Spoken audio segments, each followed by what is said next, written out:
Para principiar el tema de la evolución desde el punto de vista filosófico, vamos a hacer una pequeña lectura introductoria que nos va a dar entonces las bases de cómo vamos a desarrollar este pequeño conversatorio sobre la evolución desde el punto de vista filosófico. Oigamos. El cerebro humano es el resultado de un triple proceso evolutivo, de la superposición de tres capas sucesivas.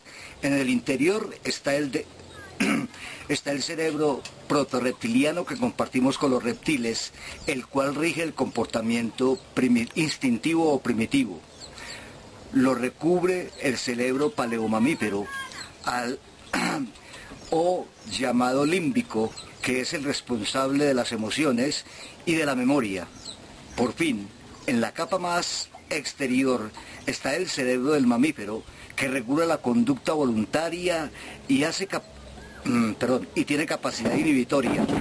La última capa del cerebro, lo que creció desmesuradamente en la especie humana, y es en ella donde debemos basar el sustento neuronal de la facultad del lenguaje. Lo cual nos indica que para poder empezar a hablar de la evolución humana desde el punto de vista filosófico, tenemos que empezar hablando del lenguaje. El lenguaje es aquella capacidad que el hombre tiene de producir comunicación, en el sentido de que el individuo necesita dar a conocer al mundo, a los demás, a sus congéneres, que siente, por qué lo siente, para qué lo siente. En el segundo lugar, vamos a decir que el lenguaje le ha servido al hombre para no solamente interpretar el mundo, sino interpretarse a sí mismo. ¿Por qué? Porque puede hacer introyección de sus propios sentimientos y de los sentimientos de los otros. Entonces, deberíamos entrar a hablar de lo que es desde la primera idea que el hombre tuvo. Hay mucha discusión sobre eso. Algunos dicen que la primera idea fue aquella en la cual el hombre empezó a transformar la naturaleza. ¿Y cómo empieza la transformación de la naturaleza? Empieza primero con la utilización de herramientas sin elaboración ninguna, que luego, a través de la experiencia, a través del proceso evolutivo, de la conciencia de lo que el hombre está haciendo, recordemos esto, de la conciencia de lo que el hombre está haciendo, o sea que ya hay un pensamiento abstracto, porque el hombre es capaz de avisorar en la piedra el arma que puede hacer. Con una rama, la lanza que puede construir. Con un palo, el mazo con el que puede golpear. Entonces, desde ahí el individuo empieza a transformar su cerebro, a transformar su pensamiento y a tener un pensamiento abstracto. El pensamiento abstracto, entonces, a medida que va evolucionando, lo lleva a hacerse preguntas sobre la naturaleza. ¿Qué preguntas sobre la naturaleza? Se pregunta de dónde viene la lluvia, por qué el sol sale todos los días, por qué la luna aparece y desaparece, por qué el agua fluye, por qué el agua quita la sed. Al no saberse explicar esos fenómenos naturales, el hombre recurre a los mitos. O sea, que podríamos decir que el mito es una narración, pero diferenciándola muy bien de lo que es la narración en el sentido moderno. La narración en el sentido mítico es una explicación de los fenómenos naturales que al hombre no poseer. La ciencia lo hace en una forma empírica. Por ejemplo, el agua cae de las nubes, cae del cielo, pero el hombre no sabe que es producto de la evaporación de la misma, que es producto de la elaboración de la misma agua que ha caído. Entonces, el mito sustituye la explicación y el elemento natural, por ejemplo el agua, se convierte en un ser sobrenatural. el sol se convierte en un ser sobrenatural, la luna se convierte en un ser sobrenatural, las estrellas se convierten en seres sobrenaturales. Los procesos que el hombre sufre, los procesos que la naturaleza sufre, son producto de la intervención de los dioses, que son seres que no conocemos, que no vemos, pero que tienen un poder decisorio sobre la actividad del hombre. Decisorio sobre su vida material, sobre su vida espiritual, sobre el trabajo que realiza sobre la naturaleza.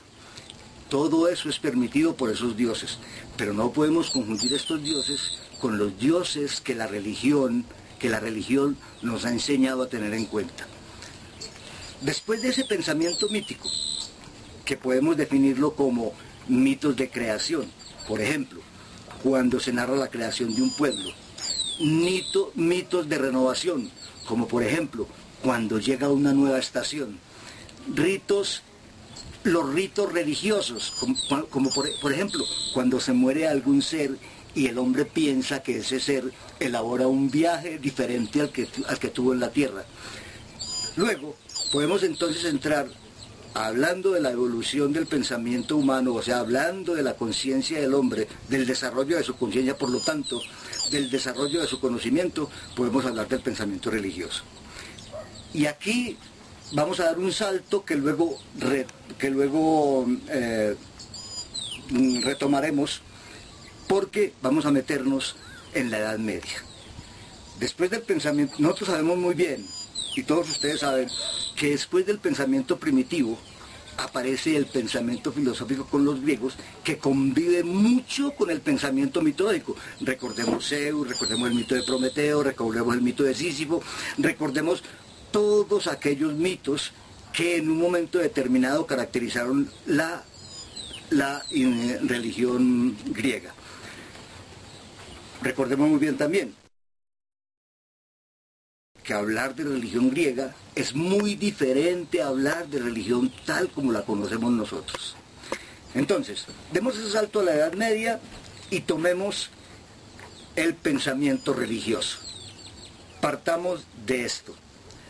Dios tiene tres atributos esenciales, que son omnisciente, omnipresente, omnipotente. Yo creo que ustedes conocen cada uno de ellos. El omnisciente, el omnipresente y el omnipotente. No lo voy a explicar porque creo que se lo saben, ¿cierto? Omnisciente, que todos lo saben. Omnipresente, que está en todas partes. Omnipotente, que lo puede todo. O sea, podemos hablar de lo que los neoplatónicos llaman el Pantocrátor, Dios creador de todo. En este sentido, nosotros tenemos que entender que el pensamiento religioso habla de la intervención de seres sobrenaturales sobre las acciones del hombre. Es decir, todo es posible gracias a que Dios ha dotado al individuo de todas sus capacidades, tanto a nivel físico como a nivel mental. Recordemos la famosa frase: nada se mueve en la tierra sin la voluntad de Dios. Es decir, ni siquiera una hoja se mueve sin la intervención de Dios. Debemos pensar entonces que en este caso el hombre es simplemente una criatura que actúa, piensa, decide, trabaja y hace conocimiento simplemente porque Dios se lo permite. Ustedes ya han oído hablar de las teorías de San Agustín, de las teorías de Santo Tomás, de las teorías de Plotino, todas esas teorías que han formado entonces ese pensamiento religioso que nosotros transformado que entre nosotros ha llegado a convertirse en lo que es nuestra religión católica. En esa religión, en ese pensamiento religioso, el hombre entonces es simplemente un producto de la divinidad. Luego tomamos entonces lo que se llama el pensamiento científico, el pensamiento moderno. En el pensamiento científico, el pensamiento moderno, y vamos a hablar específicamente, no tanto de la Edad Media, sino desde el Renacimiento, desde el siglo XVII más o menos, más o menos ya había terminado el Renacimiento, pero estamos en la era moderna, en el pensamiento de Darwin. Darwin rompe completamente con la teoría creacionista, o sea, con la teoría de la intervención de los dioses para la creación del hombre. Darwin posibilita que surja una explicación natural de la evolución de todas las cualidades físicas, psicológicas del ser humano. En ese entonces, el hombre es un hombre que es capaz de explicarse el por qué, el por qué vive, de dónde viene, para dónde va y para qué está en la tierra. El hombre entonces se da cuenta que filosóficamente llegó como proceso evolutivo, llegó a construirse y a determinarse a sí mismo, sin necesidad de la intervención de los dioses. Ese pensamiento, desde el Renacimiento hasta esta parte, nos ha llevado a la creación de la tecnología, a la creación del pensamiento científico-técnico, científico-tecnológico, que nos ha posibilitado la vida que nosotros tenemos en este momento.